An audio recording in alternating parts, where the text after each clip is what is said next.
The story begins in the middle of a forest where there are two married couples, Carl and Vicky, and Douglas and Barbara. They are seen trying to escape from a mysterious creature. During the incident, Barbara is killed after she falls and is devoured alive. Barbara!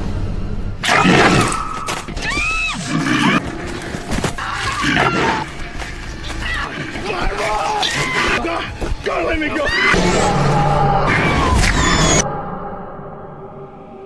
Sometime later, 5 college students named Alyssa, her boyfriend Matt, Alyssa's stepsister Jeff, Jeff's girlfriend Mandy, and their friend Shan were together. They were all driving to go hiking in a forest. When they were almost at their destination, they discovered that the road they were supposed to take had been closed. This was because there was an environmental restoration project being carried out in the forest. With no option to drive, the group finally decided to continue on foot. Before leaving, Jeff made sure that everyone had brought their supplies. In addition, he also left the car keys behind the gas cap. A little while later, the group began to enter the forest, following a trail while enjoying the natural surroundings. Yeah.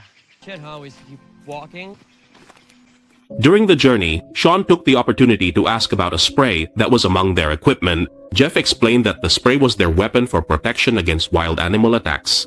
Jeff also explained that a forest ranger had warned him about the danger of wild animal attacks, which had occurred before due to deforestation that allowed these animals to migrate into this area. Joking around, they continued to walk deeper in, unaware that they were passing the carcass of a large wolf that had been killed in a gruesome manner. Next, after walking for quite some time, Alyssa, realizing that they still hadn't reached their destination, brought it up with Jeff.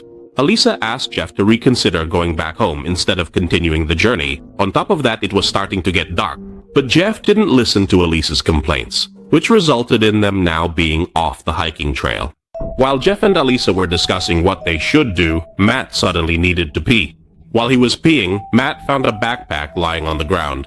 When he checked it, Matt found that the bag belonged to a soldier who had just left it behind. Matt then took the bag and showed it to Sean. That night, Alyssa and the others were forced to continue their journey, even though Mandy was still upset with Jeff's foolishness for getting them lost in the forest. Along the way, the group stopped for a moment because Alyssa wanted to check their location using her phone. While the others were busy, Mandy noticed something suspicious in the distance. As she got closer, Mandy witnessed a horrifying scene where she found parts of a human body that had been destroyed. Mandy? What's going on? Holy shit! Oh my... Not long after, they were suddenly startled by a roaring sound. In a state of fear, Alyssa and the others decided to run to find higher ground. However, on the way, they instead encountered a creature that was eating its prey.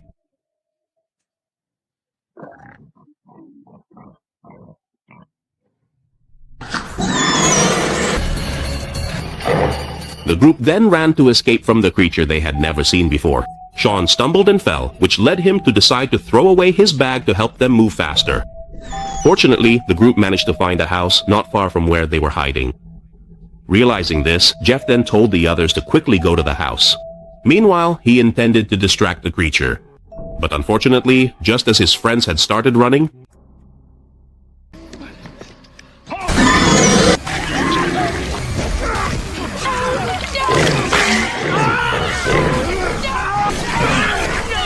seeing that Jeff had died in such a gruesome way, Alyssa and her friends could do nothing but run into the house to avoid danger. In a state of panic, they desperately knocked on the door, continuously, until the homeowner finally and reluctantly let them inside. Mandy was almost caught, but fortunately the homeowner managed to scare the creature away using fire.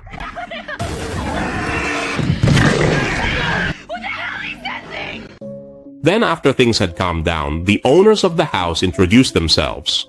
It turns out that they are indeed Carl, Vicky, and Douglas, who are 3 of the 4 significant people from the very beginning of the film. Vicky explained that they ended up here after their vehicle broke down because they took a shortcut.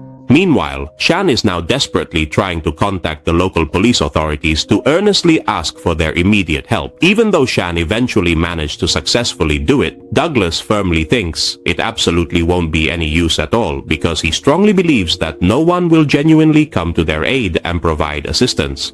Carl explains that the creature outside will stop attacking when it's eating its prey. And not only that, there's also an entrance in this house that they've already sealed, but previously the door was broken down and nearly made the three of them victims. So because they were afraid something bad might happen, they all started reinforcing every access point, including the upper floor. But strangely, Douglas, who lives on the second floor, didn't allow it. From there, Alisa then went to another room to check the situation. When she got to the kitchen and met Matt, Alisa told him about her suspicions regarding the creature outside. Alisa was confused about how Carl, Vicky, and Douglas managed to survive here without becoming victims. Alisa then wondered if maybe the creature was deliberately gathering everyone here as a food reserve to be eaten later. Matt, hearing this, tried to calm Alisa down.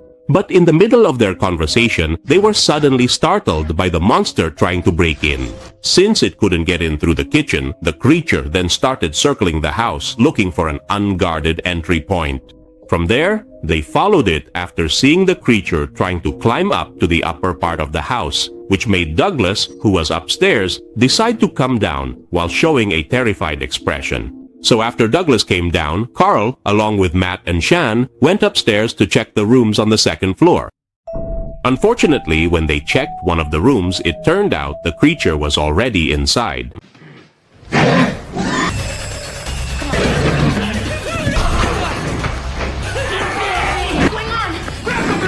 In that incident, Carl suffered an injury to his arm.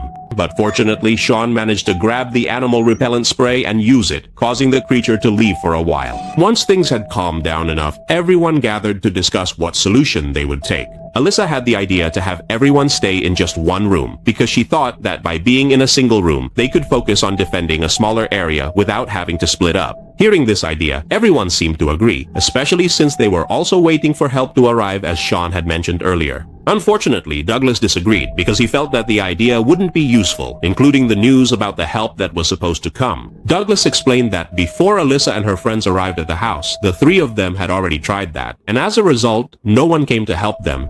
At this moment, Alisa mentioned that her parents had a friend who might have been sent to look for them. But once again, Douglas thought that was impossible because in his opinion, the best thing they could do was to run as fast as they could toward the main road and ask anyone passing by for help so that they could be rescued quickly. The problem is, who would willingly run while being chased by that terrifying creature? It turned out that Matt was willing to do it, reasoning that he could run faster than anyone else here, including that wild beast. Hearing that her boyfriend volunteered, Alisa tried to stop him. However, despite her best efforts, Matt stuck to his decision.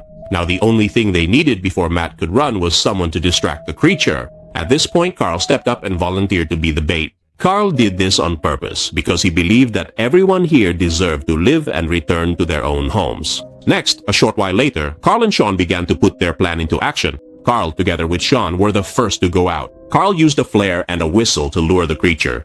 Meanwhile, Sean's job was to warn Carl if anything approached him via walkie-talkie.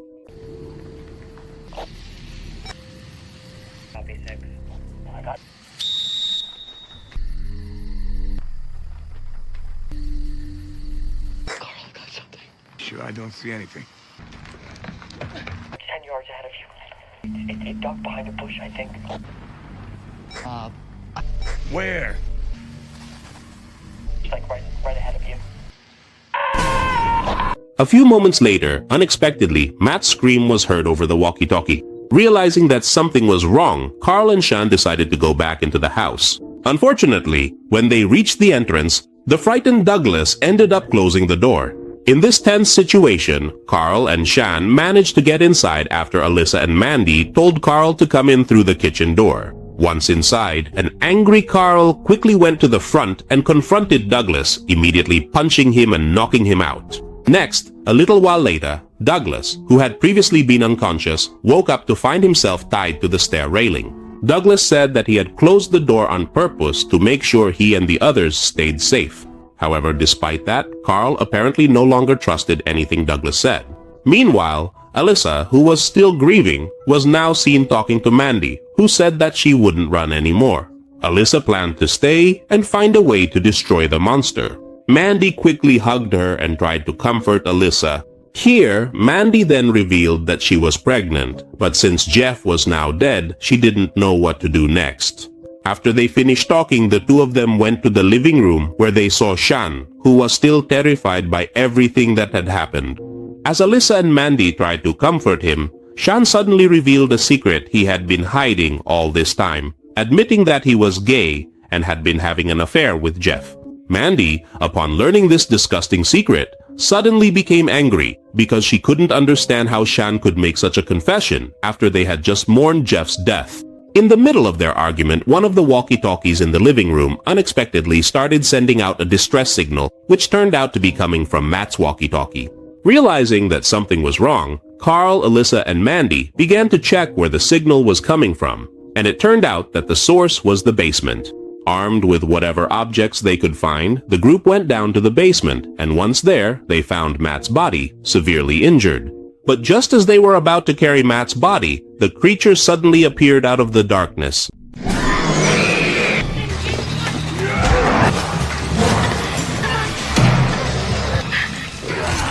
In that incident, Carl was killed while Matt managed to be rescued. There wasn't much they could do for Matt's condition now, given that they had no medical supplies, because it seemed that sooner or later Matt wouldn't be able to be saved. In his dying state, Matt actually wanted to reveal that out there were still two creatures hunting them.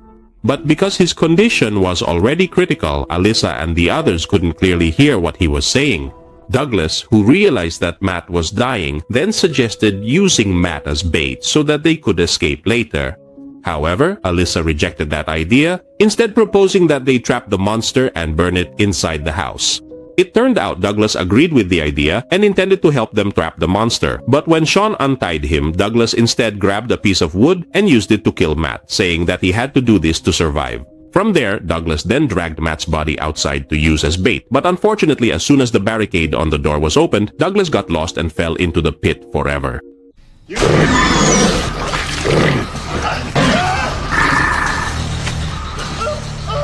After realizing that the creature had managed to get inside, Alyssa and the others went to the basement to grab several jerry cans of gasoline. At this moment, they managed to lure the monster, trap it, and then set it on fire.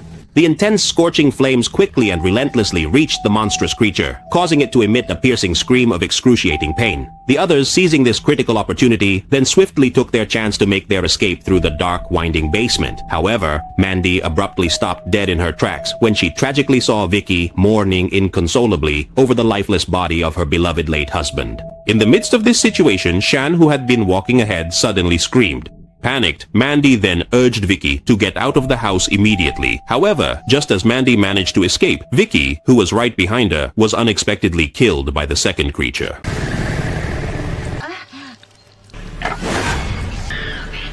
Mandy, terrified, started running and soon encountered Alyssa, who had also made it out. From there, the two of them kept running into the forest, trying to find the main road. But unfortunately, during their escape, Mandy fell, allowing the creature to catch up with both of them.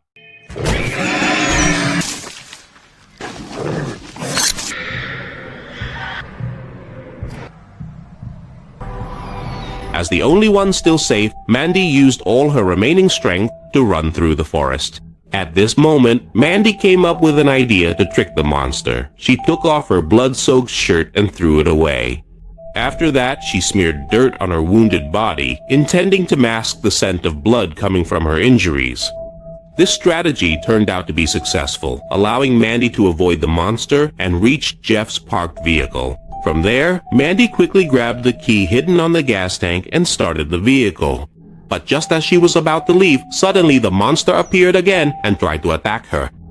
Fortunately, Mandy managed to outsmart the creature by exiting through another door and returning to her original position. After starting the vehicle, Mandy quickly knocked the monster off the car and then ran it over until it was dead.